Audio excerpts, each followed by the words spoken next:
घंटे हम वेट करते हैं सर, तो जो घबराहट होती है और नर्वसनेस होती है, वो सारी चीजें चल रही होती हैं। जी। पर जब वो गेट खोलते हैं तो एक फीलिंग ही चेंज हो जाती है अंदर की, अब हम एमपीपीएससी का इंटरव्यू देने जा रहे हैं। तो मेरे ख्याल से ऐसा कुछ प्रॉब्लम हुई नहीं थी। मैं जैसे उन्होंने गेट खोला तो मैं अंदर गया, मैंने पहले पूछा, सर मैं आई कम इन सर? तो उन्होंने बोला हाँ हाँ अनुपम आइए आइए। फिर मैंने उन्हें विश किया, गुड आफ्टरनून। फिर उन्होंने बोला हाँ गुड आफ्टरनून, बैठिए बैठिए। तो मैंने थैंक्स करके फिर मैं बैठ गया था। सबसे पहला प्रोसेस क्या आपको फेस करना पड़ा? पहला प्रोसेस क्या था? सबसे पहले तो सर 9 से 9:30 के बीच में हमें एंट्री मिल जाती है। और के प्रोफेसर थे, ठीक है। एंड एक जो थे वो पीएससी के चेयरपर्सन होंगे, जो बीच में होंगे, हाँ सर, वो सेंटर। सेंटर जी में जो सर। थे। और एक जो होंगे वो जिन्होंने आपसे, उन्होंने भी आपसे टेक्निकल क्वेश्चन ही पूछा होगा, थर्ड पैनलिस्ट ने। Hello Anupam, I welcome you on AC hello. Plus YouTube channel. और यहाँ पर जो आपका एमपीपीएससी 2021 का जो इंटरव्यू था, जो 28 अगस्त पे शेड्यूल था, तो उसके बारे में हम यहाँ पर थोड़ा सा डिस्कस करेंगे। और जो भी स्टूडेंट्स जिनका नेक्स्ट राउंड होने वाला है सिविल और इलेक्ट्रिकल वाले बच्चों का, तो उनके मन में काफी सवाल हैं कि पैनलिस्ट जो हैं उसमें पैनल में कितने मेंबर्स हैं, कैसे वो क्वेश्चंस पूछ रहे हैं। और अक्सर जो बच्चे जिन्होंने पहली बार इंटरव्यू दिया होता है उन्हें तो चीजें पता होती हैं, बट जो फर्स्ट टाइम देने जा रहे हैं उनके मन में काफी सवाल होते हैं। तो आपने जैसे अभी दिया है इंटरव्यू, तो आपके जो एक्सपीरियंस है अगर वो हम उनके साथ शेयर करेंगे तो उनके लिए काफी बेनिफिट होगा। तो सेशन को जी। स्टार्ट करते हैं। थोड़ा सा पहले मैं अनुपम जानना चाहूंगा, आपका एक जो बेसिक प्रोफाइल है थोड़ा सा एक वो आप बता दें कि आपने कहाँ पे कैसे बीटेक किया है, किस ब्रांच से, एंड देन फिर आपका एमटेक का जो जर्नी रहा है थोड़ा सा, और आपका जो वर्क एक्सपीरियंस है। जी sir, sure. Thanks for inviting me. Sir मैंने सन 2014 में अपनी मैकेनिकल इंजीनियरिंग कंप्लीट की थी यूआईटी आरजीपीवी कॉलेज से, यहीं भोपाल में ही। फिर सर उसके बाद कैंपस प्लेसमेंट हो गया था, तो फिर मैं दिल्ली चला गया था, गुड़गांव में एक्चुअली मैंने फिर 2 साल जॉब की थी। जी। और फ्लोर डैनियल कंपनी थी, उस पर मैंने जॉब की थी। उसके बाद सर मैंने 16 में जॉब छोड़ी थी, और मैं प्रिपरेशन मैंने स्टार्ट की थी। और एक दो एग्जाम्स भी क्वालिफाई हुए थे, लेकिन फिर सर 2 साल मेरे बीत चुके थे और मुझे लगा कि टाइम वेस्ट भी हो रहा है। तो मैंने फिर एमटेक स्टार्ट कर लिया था। 2018 में मैंने एडमिशन लिया था। 2020 में पूरा भी होने वाला था, बट कोविड के कारण मेरी जो थीसिस थी वो लेट हो गई थी। तो फिर 2022 में अभी आकर कंप्लीट हुई थी लास्ट ईयर। एमटेक कहाँ से आपका हुआ है? सर ये राधा रमन से मैंने ज्वाइन किया हुआ था। ओके ओके, ठीक है। तो जैसे अभी जो इंटरव्यू हुआ है वो 20th ऑफ अगस्त में हुआ है for W R D and PHE department के लिए, मैकेनिकल वाले बच्चों के लिए। तो इसमें थोड़ा सा मैं जानना चाहता, आपका जो रिपोर्टिंग टाइम आपको क्या दिया गया था? सर 28 को इंटरव्यू था, और सुबह 9 बजे का हमें रिपोर्टिंग टाइम उन्होंने दिया हुआ था।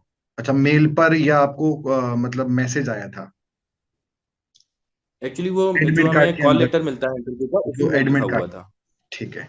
एडमिट कार्ड वो, में।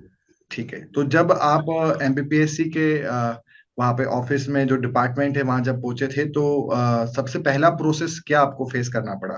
पहला प्रोसेस क्या था?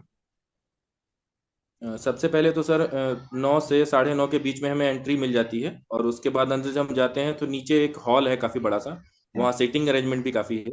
हम्म, और वहीं पर हमें बैठ करके अपने जो भी सारे डॉक्यूमेंट्स थे, जैसे उपस्थिति पत्रक करके एक फॉर्म मिलता है, वो भी साइट से डाउनलोड करना पड़ता है। अनुप्रमाणन फॉर्म, व्यक्तिगत विवरण वाले फॉर्म एक हमें भरना होता है, 5 फोटोकॉपीज उसकी चाहिए होती हैं। तो ये सारे हमने जो ऑलरेडी करा रखे हैं, उसमें अगर कुछ चीज़ें कहीं पर हमने साइन नहीं किया है या कोई डेट डालना भूल गया है, इस तरीके की जो बाकी की चीज़ें बचती हैं, वो सारा वो कंप्लीट करने के लिए बताते हैं। और वो खुद भी इंस्ट्रक्शन दे रहे थे, काफ़ी कोऑपरेटिव टाइप का स्टाफ था। अच्छा, और पहले हम 1-2 घंटे में ये सारी चीजें कंप्लीट कर लेते हैं, इसके बाद फिर वो डॉक्यूमेंट वेरिफिकेशन के लिए बुलाते हैं। ठीक है। तो डेव फॉर्म आपने जो पहले सबमिट किया था वो एक बार और फिर से आपसे भराया गया? हाँ सर, दोबारा फिर से भरवाया गया था। अच्छा, और वो आपको साथ में पहले से लेके जाना था? हाँ, अपने साथ यहाँ से हमें प्रिंट कराकर और भर करके लेके जाना था। भर करके, ठीक है। और फिर लगभग वहां पे जो वेटिंग हॉल था वहां पे कितने स्टूडेंट्स थे उस दिन? क्योंकि वो सिर्फ मैकेनिकल वाले, सर मैकेनिकल ब्रांच के लिए हाँ। इंटरव्यू शेड्यूल था उस दिन। तो लगभग जी जी। अप्रोक्सीमेटली अप्रॉक्स कितने स्टूडेंट्स? 30 के अप्रॉक्स मुझे लगे थे। अच्छा, 40 to 50 के बीच में स्टूडेंट्स होंगे, ठीक है। हाँ। तो आपने जैसे वो जो फॉर्म्स आपने बताए, एक बार फिर से एक बार फॉर्म रिपीट कर देंगे, कौन कौन से फॉर्म थे जो आप लेके गए थे? अभी सर मैं सारे तो याद नहीं कर पाऊंगा, लेकिन कुछ थे, जैसे कि एक उपस्थिति पत्रक था, ठीक है। और एक अभिवचन पत्र करके था, जो आप 87% में आप सिलेक्ट हुए हैं या फिर 13% वाले क्राइटेरिया में आप सिलेक्ट हुए हैं, ओके। उसमें एक वो भरना होता है। और अनुप्रमाणन फॉर्म जो पुलिस वेरिफिकेशन के लिए लगता है। ओके। और एक व्यक्तिगत विवरण वाला था, वो भी था। और अपने सारे इंजीनियरिंग की और 10th एंड 12th की सारी मार्कशीट्स ये थी, आई गेस। और अगर जाति प्रमाण पत्र है आपका तो वो भी। अच्छा। अच्छा, ये तो आप साथ में इनको फिलअप करके लेके गए थे, ऐसा कोई डॉक्यूमेंट था जो वहां पे आपसे स्पेशली अलग फिल कराया गया हो? जैसे डिपार्टमेंटल प्रेफरेंस, जैसे ये दो डिपार्टमेंट के लिए इंटरव्यू था, तो कोई डिपार्टमेंटल प्रेफरेंस के लिए फॉर्म आपसे भराया गया वहां पे, अलग से कोई डॉक्यूमेंट दिया गया? एक्चुअली कोई डॉक्यूमेंट नहीं दिया गया था, लेकिन जब डॉक्यूमेंट वेरिफिकेशन हमारा कंप्लीट हुआ था, तो जस्ट बगल में ही एक कंप्यूटर ऑपरेटर थे। वो वहीं पर हमारे कई सारे डॉक्यूमेंट्स थे, जिनमें उनमें यस और नो करके कंप्यूटर पे ही कोई उनका फॉर्म था, उस पर टिक कर रहे थे। और वहीं पर उन्होंने हमसे प्रेफरेंस भी पूछी थी, और उसी को हमने 1 और 2 पे जो भी हमें चाहिए था, वहां पर ही फिल करा करके उन्होंने प्रिंट आउट निकलाया था। और 2 प्रिंट आउट थे, हमसे साइन कराया था उन्होंने, और एक हमें दे दिया था, एक अपने पास रख लिया था। अच्छा। ठीक है, तो मे बी जो उन्होंने उनके पास रखा होगा वही पैनल मेंबर्स के पास गया होगा जब आपका इंटरव्यू हो रहा मे होगा बी। उस टाइम। जी। जी। ठीक है। तो आपका जो जैसे आप 9 बजे आप वहां पे लगभग पहुंचे थे, जो आपका रिपोर्टिंग टाइम था, तो आपका इंटरव्यू किस टाइम पर हुआ था? कब आपको इंटरव्यू के लिए सर बुलाया? डॉक्यूमेंट्स कंप्लीट करने में ही मुझे लगभग 2 घंटे लग गए थे। फिर उसके बाद ऊपर जब मैं गया था, तो मोबाइल जमा हो जाता है हमारा पहले ही नीचे ही। उसके बाद फिर हमें जो प्यून रहते हैं वो साथ में ले जाते हैं ऊपर। और बोर्ड 1 में जैसा मेरा था, तो वहां पर बाहर जो सोफे थे उसमें मैं बैठा हुआ था। और बैठे हुए मुझे लगता है कि सर ऑलमोस्ट 1 से 1.5 घंटे मैं बाहर बैठा रहा। उसके बाद फिर मेरा टर्न आया था इंटरव्यू का। तो इतना टाइम वहां लगता है। और अब मुझे टाइम का अंदाजा भी नहीं था एक्चुअली, कि 12 से ज्यादा टाइम हो गया है या 12 से कम है। तो क्योंकि मुझे अंदाजा मोबाइल भी नहीं आपके था मैं अंदर पास। जाते समय गुड मॉर्निंग बोलूं या गुड आफ्टरनून बोलूं। मैंने एक्चुअली गुड आफ्टरनून बोला था। हाँ, हाँ। आपने अंदाजा लगाया होगा कि लगभग आफ्टरनून चल रहा होगा उस अकॉर्डिंग, क्योंकि घड़ी आपने शायद वॉच आपने कैरी नहीं करी होगी, या वॉच भी अलाउड नहीं था सर वहां वॉच पर। में अलाउड नहीं था, और मोबाइल पहले से ही आपसे सबमिट हो चुका था। मोबाइल पहले से। ठीक है। अच्छा, जो पैनल मेंबर्स थे, कितने पैनल फॉर्म हुए थे? एक्चुअली 2 बोर्ड अलग अलग थे। दो बोर्ड थे। और बोर्ड में 3 मेंबर्स थे। एक बोर्ड में, एक पैनल में 3 पैनल मेंबर्स थे। तीन ठीक है। members। और इसमें जो स्टूडेंट्स का सॉर्टिंग था वो किस अकॉर्डिंग किया, मतलब कि रैंडम, कि कुछ बच्चों को बोर्ड 1 में रखा है, कुछ को बोर्ड 2 में, या किसी और अदर पैरामीटर्स पे डिवाइड किया था? सर आई गेस रैंडम ही रहा होगा। वैसे जब हम जाते हैं तो बाहर ही एक लिस्ट लगी हमें मिल जाती है, अच्छा। और उसमें ही लिखा रहता है। अब उसमें अनरिजर्व्ड के भी दोनों जगह पर थे, और 87%, 13% वो भी दोनों जगह पे डिवाइडेड था। तो मुझे लग रहा, पता नहीं है सच कि कौन सा अच्छा, क्राइटेरिया उन्होंने रैंडम फॉलो किया उन्होंने था। उसको सॉर्ट किया आई होगा। Guess random. जी ठीक सर। ठीक ठीक ठीक ठीक। अच्छा, इसमें जैसे आपने बताया कि एक बोर्ड में पैनल में 3 मेंबर्स थे, 3 पैनलिस्ट थे, तो उसमें से एक प्रोफेसर रहे होंगे, might be G university sir. College के प्रोफेसर होंगे, और आई थिंक मैरिट के हाँ ही सर। प्रोफेसर होंगे आपके हाँ सर, पैनल में। 1 मिनट के प्रोफेसर। 1 मिनट के प्रोफेसर थे, ठीक है। एंड एक जो थे वो पीएससी के चेयरपर्सन होंगे, जो बीच में होंगे, हाँ सर, वो सेंटर। सेंटर जी में जो सर। थे। और एक जो होंगे वो जिन्होंने आपसे, उन्होंने भी आपसे टेक्निकल क्वेश्चन ही पूछा होगा, थर्ड पैनलिस्ट ने। हाँ सर, थर्ड पैनलिस्ट ने भी थर्टिकल, सॉरी, मैकेनिकल से रिलेटेड क्वेश्चन से पूछे थे। ठीक है, टेक्निकल नहीं था सर। मतलब माइट बी वो इंजीनियर होंगे, जो मतलब फील्ड इंजीनियर होंगे, जिन्होंने आपसे फील्ड टाइप क्वेश्चंस पूछे होंगे, फील्ड बेस्ड क्वेश्चंस पूछे जी होंगे। सर। ठीक ठीक हाँ ठीक। सर, ठीक एप्लीकेशन है। वाले काफी पूछे पढ़ने। अच्छा अच्छा अच्छा। ठीक है, तो लगभग आपका इंटरव्यू कितना देर चला, टाइमिंग? सर अंदर बैठने के बाद टाइमिंग का अंदाजा तो नहीं लगता है, लेकिन एक मुझे ऐसा लग रहा है सर कि 20-25 मिनट चला होगा। 20-25 मिनट। ठीक है। तो जी सर। आपने जैसे एंटर किया, तो मतलब आपका क्या प्रोसेस था? आपने कुछ सोच के गए होंगे, जैसे कि ओरिएंटेशन सेशंस में भी आपको बताया था कि पहले डोर ओपन करना है, फिर पूछना है कि पहले विश करना है, फिर पूछना है कि बैठना है। तो वो जो चीजें हैं वो सब उस समय याद रहती हैं, या सब उल्टा पुल्टा हो जाता है? एक्चुअली जब 1.5 घंटे हम वेट करते हैं सर, तो जो घबराहट होती है और नर्वसनेस होती है, वो सारी चीजें चल रही होती हैं। पर जी। जब वो गेट खोलते हैं, तो एक आई गेस फीलिंग ही चेंज हो जाती है अंदर की, अब हम एमपीपीएससी का इंटरव्यू देने जा रहे हैं। तो मेरे ख्याल से ऐसा कुछ प्रॉब्लम हुई नहीं थी। मैं जैसे उन्होंने गेट खोला तो मैं अंदर गया, मैंने पहले पूछा सर मैं आई कम इन सर, तो उन्होंने बोला हाँ हाँ अनुपम आइए आइए। फिर मैंने उन्हें विश किया गुड आफ्टरनून, फिर उन्होंने बोला हाँ गुड आफ्टरनून बैठिए बैठिए, तो मैंने थैंक्स करके फिर मैं बैठ गया था। ठीक है। ठीक है, मतलब आपने तीनों जो पैनल मेंबर है, तीन को सेपरेटली विश किया था या एक ही को विश किया था? मतलब जनरली बच्चों का ये तीन को सवाल मैंने होता है, सेपरेटली। बच्चे कंफ्यूज होते हैं। तीनों को आपने सेपरेटली किया था? हाँ सर मैंने तीनों को सेपरेटली किया था। अच्छा अच्छा। ठीक ठीक ठीक। मतलब कि आप जो सोच के गए थे वैसा आपका शुरुआत का तो पूरा फ्लो वैसा ही रहा है अभी तक, जितना अपना हाँ सर कन्फर्मेशन रहा है। एटलीस्ट। हाँ, क्योंकि अक्सर क्या होता है, जब हम बहुत ज्यादा नर्वसनेस होते हैं तो चीजें थोड़ी सी ऑर्डर चेंज हो जाते हैं। और जब हाँ शुरुआत सर में ही हम थोड़े से वीक हो जाते हैं तो जो पैनल मेंबर्स उन्हें लगता है कि शायद वो कैंडिडेट को हल्का सा जज करने लगते हैं शुरुआत में। ठीक है, मतलब हाँ यहाँ सर तक एक का तो थोड़ा आप। इम्प्रेशन। हाँ, सही रहा है। ठीक है, तो आपसे सबसे पहले क्वेश्चन किसने पूछे? मतलब जो मिडिल में जो चेयरमैन थे पीएससी के, उन्होंने ही आपसे स्टार्ट किया या टेक्निकल क्वेश्चंस हाँ पूछे सर। गए? हम्म। हाँ जो मिडिल में बोर्ड मेंबर थे उन्होंने ही सबसे पहले मुझसे स्टार्ट किया कि हाँ अनुपम आइए बैठिए। फिर हम्म। उन्होंने डिस्कस किया कि अनुपम आप सिंगरौली से हैं, मैंने कहा हाँ सर मैं सिंगरौली से हूँ।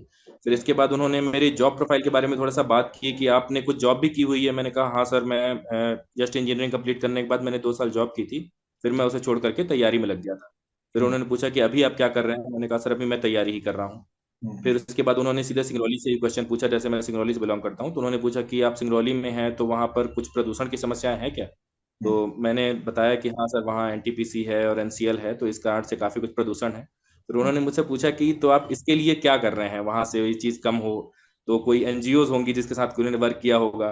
तो मुझे एनजीओज का नाम नहीं पता था, तो मैंने बोल दिया कि सॉरी सर मुझे अभी एनजीओज का नाम नहीं पता है, लेकिन ऑफ कोर्स काम जरूर कर रही होंगी वो। इसके बाद फिर उन्होंने मुझसे फर्दर क्वेश्चन नहीं पूछा।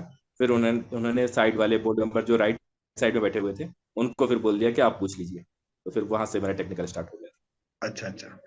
तो फिर सेकंड नंबर पे जो सेकंड पैनलिस्ट थे, जो प्रोफेसर थे, उन्होंने आपसे पूछा या जो थर्ड पैनलिस्ट थे उन्होंने आपसे क्वेश्चन पूछा? नहीं जो सेकंड पैनलिस्ट थे उन्होंने मुझसे पूछा था, जो शायद मैनेट से थे वो सर। अच्छा अच्छा अच्छा अच्छा। ठीक है, तो उन्होंने मतलब किस टाइप से क्वेश्चन आपसे पूछे? मतलब उन्होंने आपसे उन्होंने जॉब मेरी वाले क्वेश्चन पूछे या आपका जो रिसर्च पूरा वर्क है थीसिस उससे क्वेश्चन पूछे? उन्होंने थीसिस से ही मेरे सारे क्वेश्चंस पूछे थे।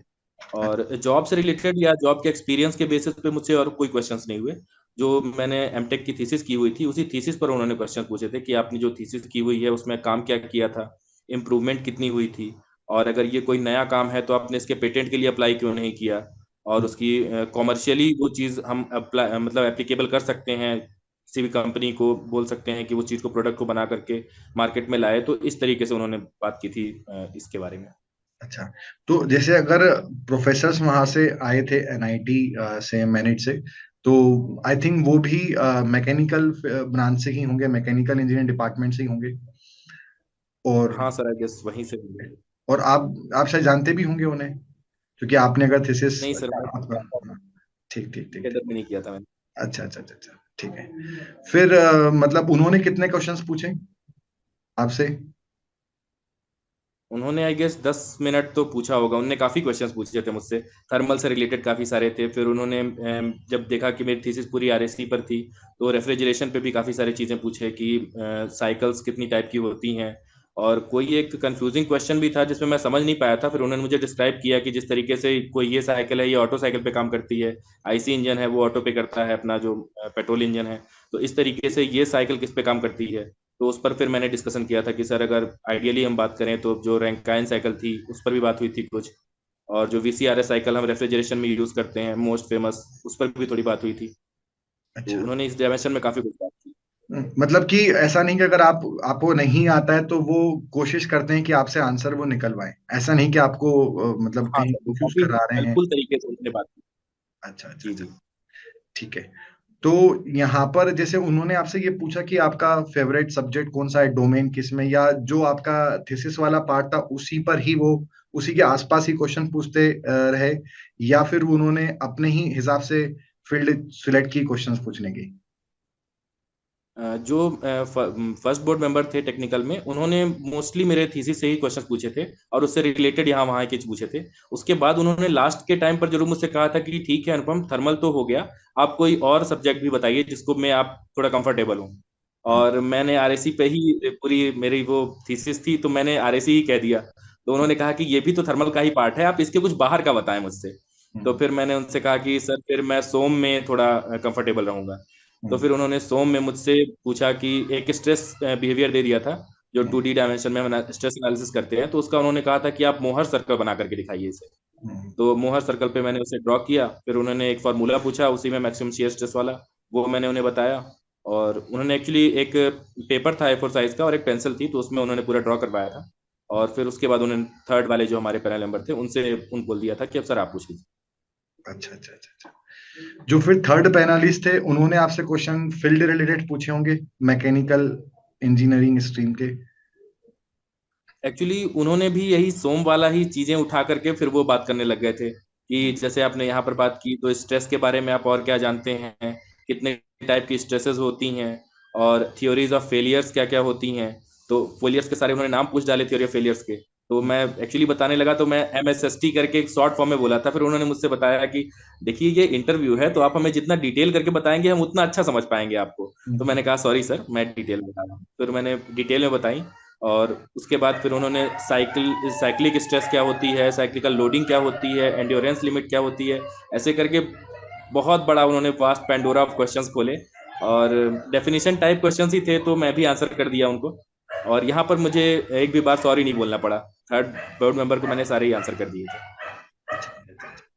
ठीक है, मतलब उन्होंने भी जो क्वेश्चंस हैं वो सब्जेक्ट रिलेटेड ही पूछे हैं, डोमेन रिलेटेड, जो भी आपका अ, आपने जो बताया था कि जो सब्जेक्ट में आप कंफर्टेबल हैं वही पूछा है सोम से। हाँ सर, उसी सब्जेक्ट में पूछे थे। बस एक चीज जरूर थी उनकी जो मुझे ऐसा लगा, उन्होंने एप्लीकेशन बेस्ड बहुत सारे पूछे थे कि इसका आप जैसे साइक्लिकल लोडिंग उन्होंने पूछा था, तो ये पूछा था कि आप कहाँ देखते हैं ऐसी लोडिंग होते हुए। तो मैंने बताया कि सर जैसे हमारे घर में कूलर रहता है, उसमें भी अगर थोड़ी भी लोड यहाँ वहाँ हो जाता है, काफी ज्यादा आवाज आती है, उसमें भी फेलियर होने के चांसेस हो जाते हैं। काफी सारे ऐसे मैंने मोटर बाइक्स में भी बताया, बहुत सारी ऐसे डिस्कशन हुआ। फिर उन्होंने पूछा कि सामने ये जो एसी, एक रूम एसी लगा हुआ था वहां पर, स्प्लिट एसी का, तो ये पूछा कि ये चीज क्या है। तब फिर मैंने बताया कि सर ये स्प्लिट एसी है, पर अगर आप कोई टेक्निकल नाम जानना चाह रहे हैं तो सर मैं नहीं बता पाऊंगा उसका। उन्होंने बोला नहीं नहीं, मैं यही पूछ रहा था। तो फिर उसकी वर्किंग उन्होंने पूछी कि इसका कंडेंसर कहाँ होता है, कंप्रेसर कहाँ होता है, उसकी पूरी डिटेल में वर्किंग उन्होंने पूछी। वो फिर हमने डिस्कस किया। अच्छा, मतलब ओवरऑल आपको कैसा लगा जो सेकंड पैनलिस्ट और जो थर्ड पैनलिस्ट है उन्होंने टेक्निकल के जो क्वेश्चंस पूछे तो बहुत शैलो लेवल पे पूछे या बहुत डीप में जाके पूछे? 80% क्वेश्चंस अगर हम देखें। 80% सर क्वेश्चन उन्होंने अंडरस्टैंडिंग बेसिस पे पूछे थे मेरे ख्याल से, ज्यादा डीप में उन्होंने एनालिसिस टाइप में क्वेश्चंस नहीं पूछे। एप्लीकेशन बेस्ड क्वेश्चंस काफी थे, जो दोनों हमारे मेंबर्स थे उन दोनों ने ही एप्लीकेशन बेस्ड काफी पूछे थे मुझसे। ठीक है, तो जैसे कि आपने जॉब भी किया हुआ था, है ना? और पर जॉब का आपका जो एक्सपीरियंस था, जो टाइम था वो कम था। आपने शायद माइट भी हाँ, 1 साल या 2 साल ही आपने वर्क दो किया है। साल दो जी। साल और फिर आपका एमटेक भी था, तो मतलब आप जो स्टूडेंट्स हैं जिन्होंने एमटेक किया हुआ है या जो जिन्होंने सिर्फ बीटेक किया है और जिन्होंने या तो जॉब किया हुआ है, तो उनके लिए आप क्या मैसेज देना चाहेंगे कि वो अभी जो उनके पास टाइम है, हो सकता है होपफुली कि सिविल एंड इलेक्ट्रिकल ब्रांच के जो स्टूडेंट्स हैं उनके लिए इंटरव्यू की डेट कमिंग मंथ में अनाउंस हो जाए और मे बी 1.5 महीना, 1 महीना या 2 महीने में लगभग इंटरव्यू शेड्यूल्ड हो, तो वो भी इन 1-1.5 महीने के अंदर किस पर ज्यादा फोकस करना चाहिए, आपको क्या लगता है? सर मैं यही बताना चाहूंगा कि आप अपने बैकग्राउंड पे अगर टेक्निकल पे देखें, तो आपने जो भी अगर एमटेक कर रखा हुआ है, तो उस पर पक्का क्वेश्चंस बनते हैं, मोस्ट ऑफ द क्वेश्चंस उस पर बनते हैं। अगर आपने एमटेक नहीं किया हुआ है, तो फिर जो आपने जॉब की हुई होगी तो उस पर क्वेश्चंस बनते हैं। अगर वो भी नहीं है आपके पास, आप काफी फ्रेशर हैं या 1-2 साल से ही तैयारी कर रहे हैं, तो फिर बेसिक जो लाइक थर्मोडायनेमिक्स हो गई, थर्मल हो गई, इन फील्ड से, या फिर प्रोडक्शन भी हो गया, इन फील्ड जो हमारे मेन इंजीनियरिंग के सब्जेक्ट्स होते हैं उन पर क्वेश्चंस काफी पूछे जाते हैं।